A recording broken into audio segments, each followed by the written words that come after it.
Welcome back. If you are just joining us, this is INX Prime Live. Remember, we are on your screens every single Monday to Friday between the hours of 6 p.m. and 8 p.m. Now, we did speak about the importance of whistleblowers, and the Whistleblower House Liaison Manager, Cynthia Stimpel, will embark on a unique journey fundraising journey in that by walking the Cape Camino in October. This initiative aims to raise awareness and raise funds for whistleblowers who actually have the courage to expose the truth, but often face severe consequences, including loss of employment, mental health issues, as well as social isolation. Now, Cynthia joins me now to elaborate a little bit further on this. Good evening, Cynthia, and thank you so much for having you here on INX Prime Live.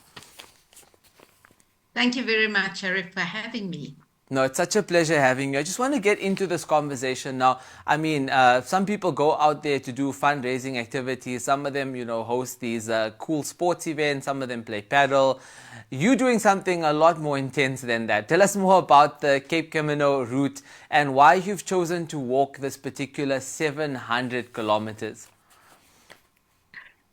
So when I blew the whistle in SAA at the time, when I parted from SAA, I decided I need to have a journey of reflection and forgiveness. And so I walked the Camino in Spain.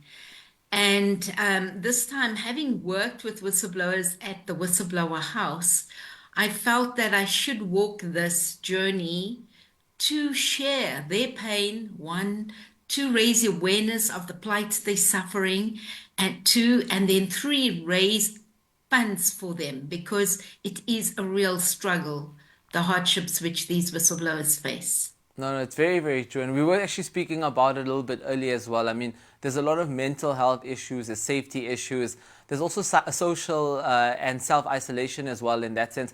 I just want to touch on the Cape Camino, though. It is it's quite popular for people to use that space for personal reflection and growth as well. Could you please elaborate how this experience will help you achieve the objectives for assisting whistleblowers in South Africa?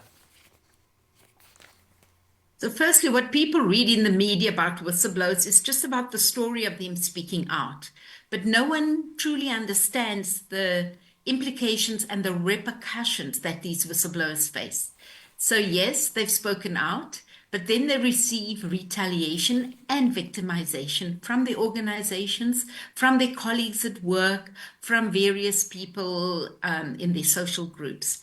Hence the reason they lose their jobs. They cannot find further work. And then the knock-on effect of that is that they lose the livelihoods, they lose the assets they have built, their homes, their cars, and they cannot maintain it. The banks knock on their doors to take away these assets. The banks do not understand. They could easily write off the debt of whistleblowers, but this is not happening. So the whistleblower continuously face these hardships.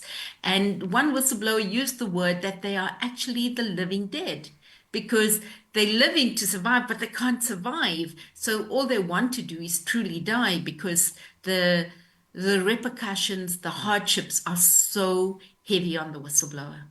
Yeah, we definitely need to improve the protection services when it comes to whistleblowers in South Africa. I mean, a lot of people are complaining about the US as well, and they have so much more in terms of support when it comes to being a whistleblower or someone who is a witness in that sense. I just want to touch on your whole initiative, right? 700 kilometers, it is the Cape Camino. But you will be raising funds to provide financial assistance for those brave heroes and heroines that call out and report corruption. Could you elaborate further on the dangers and hardships faced by whistleblowers in South Africa? I mean, we can speak about some very prominent cases that happened over the last few years where whistleblowers, perhaps were taken out. There's a lot of issues when it comes to them being badly, injured or harmed in that sense as well. Let's just talk about some of these issues. So the hardships they face, as I explained before, is mainly on losing their jobs and then unable to maintain it, unable to earn. They are blacklisted and they cannot go forward and literally maintain the lifestyle that they had before. The other hardships they face is when they lose their lives. We've heard of Babita Deokaran. We know of people like Mospako, who spoke out for the Bombela, he was shot in his driveway. People just doing the right thing, like Carl Kinnear, who was a colonel investigating the gangs and probably the police force, and he got gunned down. Recently, we know of Advocate Kone Nodia having doing her own investigation and attempted assassination on her. So we're seeing the many whistleblowers, these hardships continue where they really, the ultimate sacrifice is losing their lives, but they have to pay legal costs. Some of them, nobody saves money and keep a pocket full or a pot of gold somewhere to pay legal costs. And so nobody pays that. And that's where they also lose because whatever their pension money they've saved up goes into paying legal costs. So it's far more than the eye can see if you don't work with whistleblowers. How do they get up from here? It's really difficult because they lose their dignity and they cannot find future jobs. So what can we then do as society and what can we do as the Whistleblower House? That is our goal right now, and our objective is to help whistleblowers. No, without a doubt. I mean, I'm just looking at some of the reports that have come out actually from Corruption Watch. I mean, if you're looking at the numbers, it's crazy. We're looking at like 4,000 reports of corruption annually, mostly from municipalities as well as from police departments. Now, does this mean that every year at least 4,000 people are in danger of being victimized or even silenced, like we did see, like you did mention with the late Babita Deokaran? I mean, that's quite a scary statistic in that sense, quite frightening in that sense. What do you take of that? 4,000 reported cases every single year of whistleblowers or fighting corruption in South Africa. Sharif, it is indeed a large number, and I'm sure it's even a greater number because there are many people who do not speak out because they fear of their lives and fear that they may lose their jobs. So yes, that statistic from Corruption Watch, about 4,000, could even be more.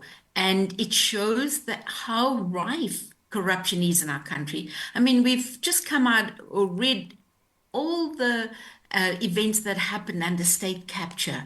And we know that this hasn't really stopped, that it's still continuing at various levels. And so therefore, people are still either speaking out or trying to. And we would like to encourage this to become a norm rather than what's happening now, that when people do speak out, they have to fear for their lives and their lives are threatened, they are assassinated or they lose their livelihoods. We want to start creating that to become a culture where it becomes a norm for people to speak out.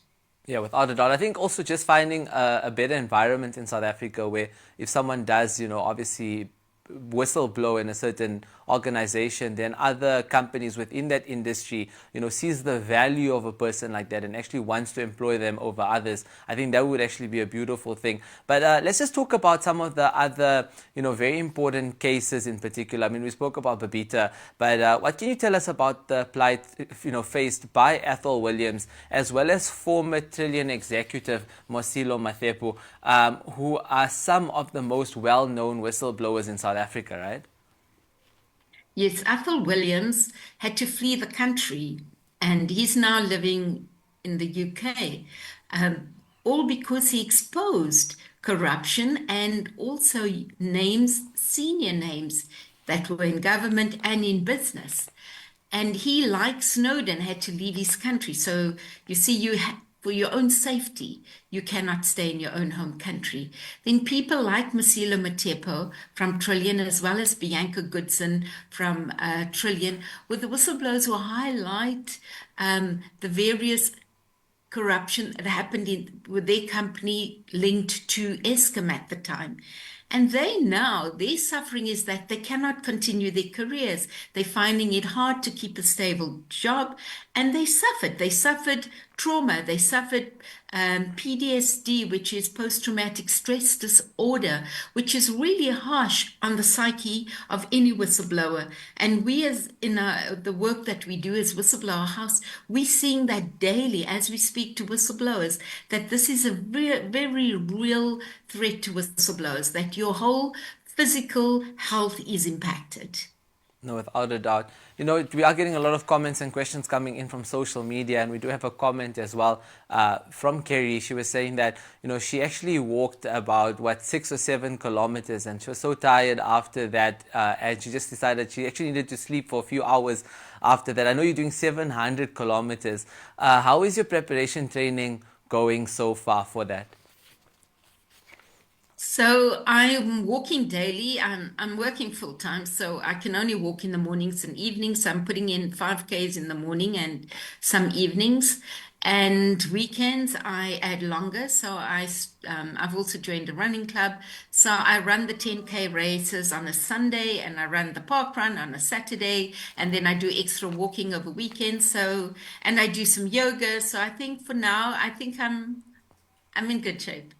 No, well done. Congratulations, and we do wish you everything of the best.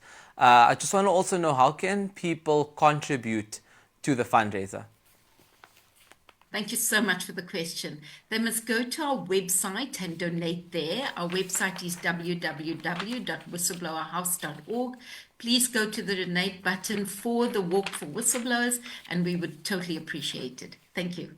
Perfect. Cynthia, we wish you all the best. We know that you're going to do an incredible job when it comes to walking at 700 kilometers. You're going to create the awareness that you want to, but as well as just making sure that people contribute for whistleblowers in South Africa. But again, thank you so much for joining us this evening on INX Prime Live.